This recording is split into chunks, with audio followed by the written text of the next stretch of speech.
Hello everyone, welcome to Raghav Academy. आज हम पढ़ने वाले हैं क्लास 9th का चैप्टर नंबर 2, जो कि आपका जो सीबीएसई की न्यू बुक मैथ की लॉन्च हुई है जिसका नाम है गणिता मंजरी, उसका चैप्टर नंबर 2 है।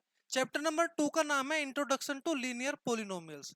इसकी हम एक्सरसाइज 2.1 करने वाले हैं। एक्सरसाइज 2.1 करने से पहले हम जान लेते हैं पोलिनोमियल्स क्या होते हैं। तो अगर मैं आसान भाषा में बात करूं तो पोलिनोमियल्स क्या होते हैं?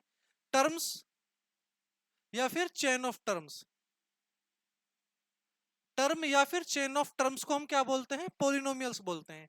टर्म या फिर चेन ऑफ टर्म में एक दो कंडीशन और हैं जो कि हमें देखनी पड़ती है। वो कंडीशन क्या है कि जो भी हम टर्म्स देख रहे हैं उनकी जो पावर होनी चाहिए वो एक होल नंबर में होनी चाहिए। जैसे अगर यहाँ पे 2x स्क्वायर है या 2x की पावर 3 है तो ये एक पोलिनोमियल होगा। अगर मैं यहाँ पर इसकी पावर कर दूं 2x की पावर 3/2 तो ये एक पोलिनोमियल नहीं है। पोलिनोमियल की कंडीशन क्या है कि जो पोलिनोमियल का एक्सपोनेंट है वो क्या होना चाहिए? एक होल नंबर होना चाहिए। होल नंबर क्या होते हैं आपके? 0 1 2 3 4।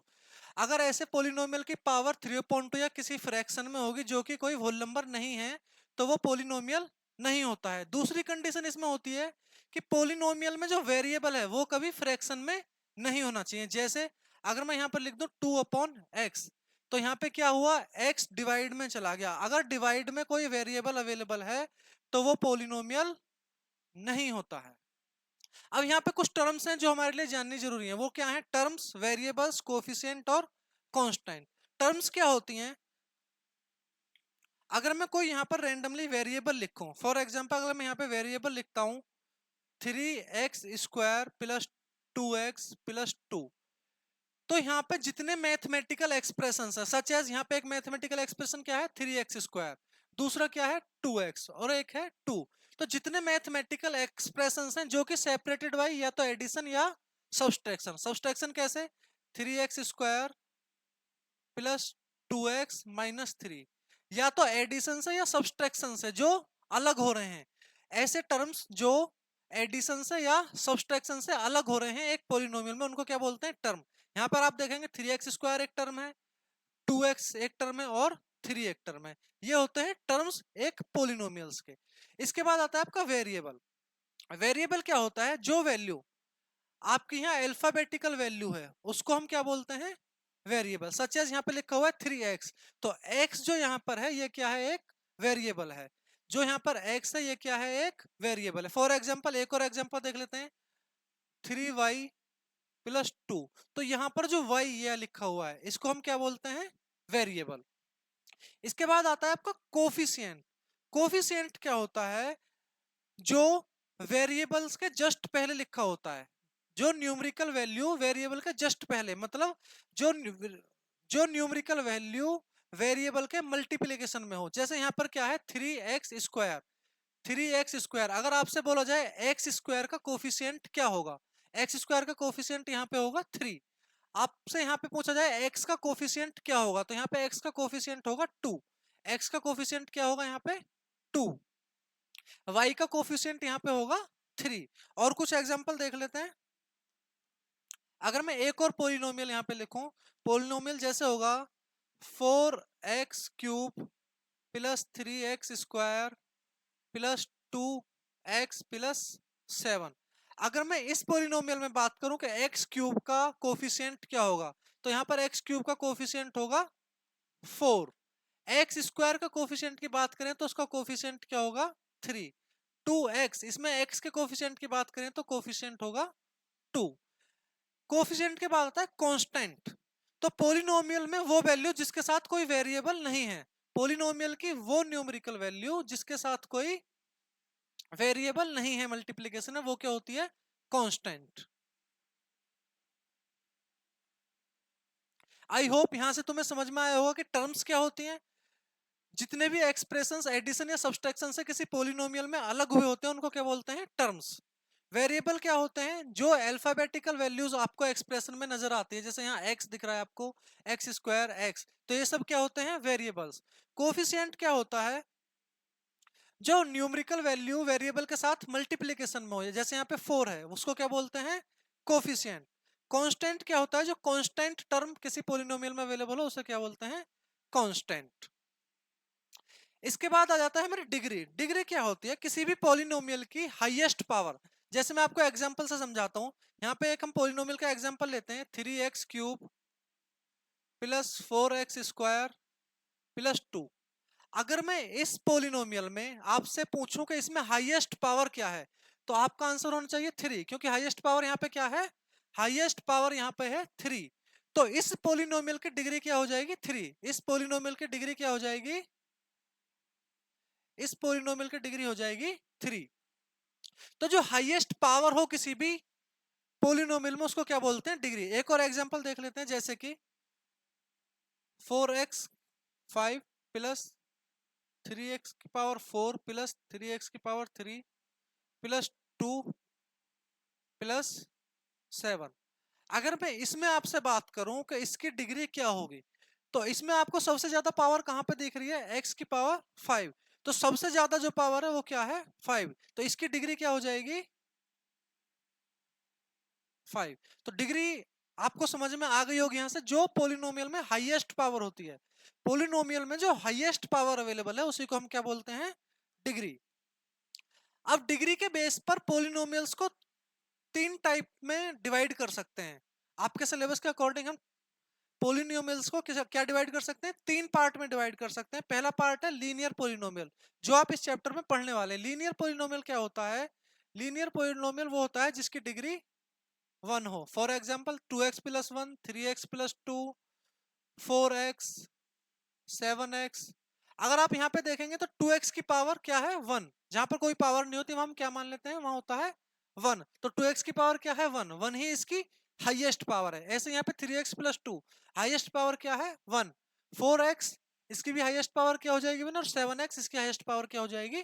1। तो ऐसे पॉलिनोमियल जिनकी हाईएस्ट पावर 1 हो उन्हें क्या बोलते हैं? Linear polynomial. इसके बाद आप आते हैं आपके क्वाड्रेटिक पॉलिनोमियल। क्वाड्रेटिक पॉलिनोमियल वो पॉलिनोमियल होते हैं जिनकी डिग्री 2 हो। डिग्री 2 मतलब जिनकी हाईएस्ट पावर 2 हो। For example 4x² plus 3x plus 2। इस पॉलिनोमियल में अगर आप देखते हैं तो x की हाईएस्ट पावर क्या है? 2। तो हाईएस्ट पावर इसकी 2 है, तो इसको क्या बोलेंगे? Quadratic polynomial. नेक्स्ट आता है आपका क्यूबिक पॉलिनोमियल। क्यूबिक पॉलिनोमियल वो पॉलिनोमियल होते हैं जिनकी हाईएस्ट पावर क्या हो? जिनकी हाईएस्ट पावर या डिग्री क्या हो? 3। तो 3x³ plus 2x² plus 3x plus 2। अगर मैं इसकी हाईएस्ट पावर यानी डिग्री की बात करूं तो वो क्या है?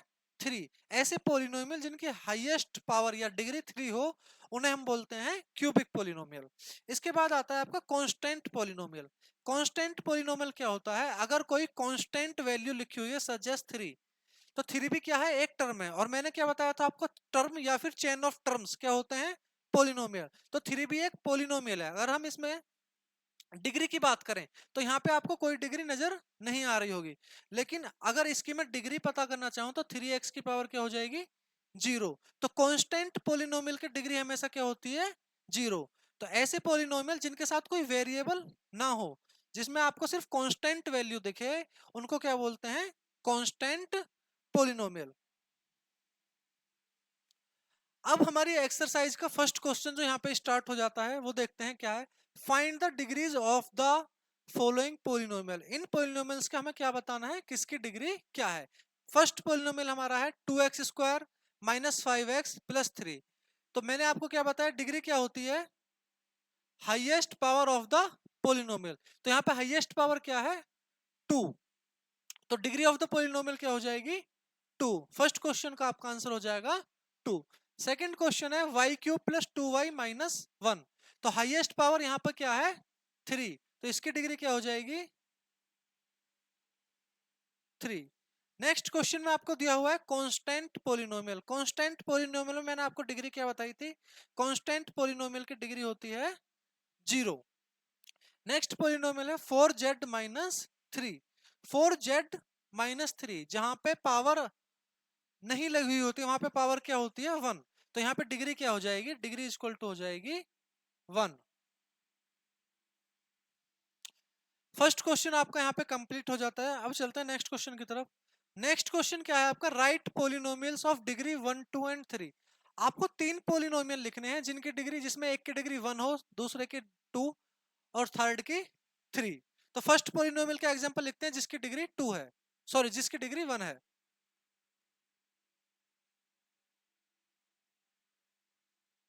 पोलिनोमियल विद डिग्री 1, इसका एग्जांपल हो जाएगा 2x प्लस 2। नेक्स्ट क्या है, डिग्री 2 के साथ, तो नेक्स्ट पोलिनोमियल लिखते हैं विद डिग्री 2।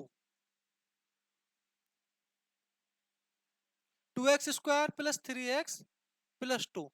इस क्वेश्चन में आप अपनी समझदारी से कोई भी क्वेश्चन, कोई भी आंसर लिख सकते हैं। जैसे मैंने यहाँ पे 2x प्लस 2 लिखा है, आप अपनी मर्जी से 3x प्लस 4 कुछ भी लिख सकते हैं। सेम डिग्री 2 में भी आप कुछ भी अपनी मर्जी से बना सकते हैं पोलिनोमियल। जैसे मैंने यहाँ पे लिखा है 2x square plus 3x plus 2, तो यहाँ पे हाईएस्ट पावर क्या है, 2।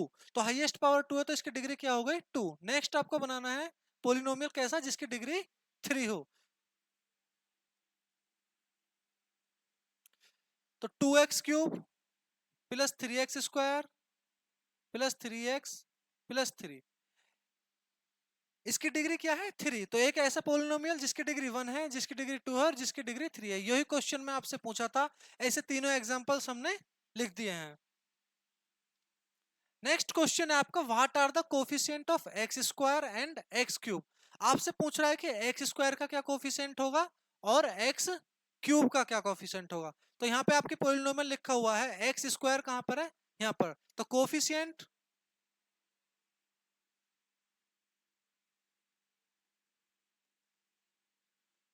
Of x square, x square कहां पर है, यहाँ।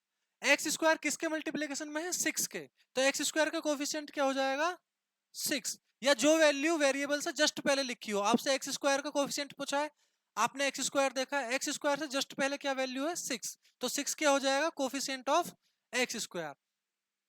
नेक्स्ट आपसे पूछा है कोफिशिएंट ऑफ एक्स क्यूब।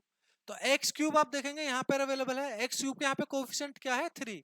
तो यहाँ पे लिख देंगे coefficient of x cube equal to 3। ये क्वेश्चन आपका यहाँ पर कंप्लीट हो जाता है।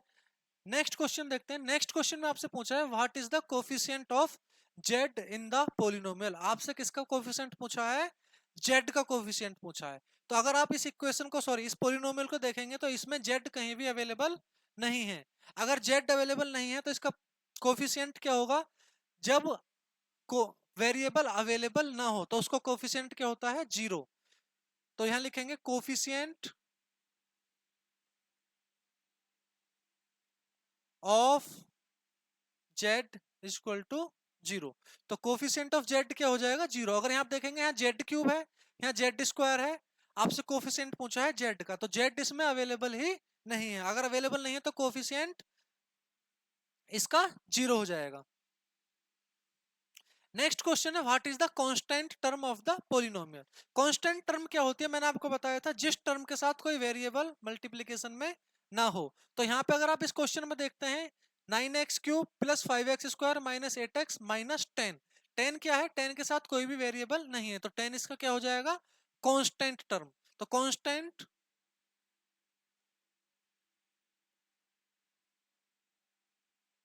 एज क्या हो जाएगा, -10।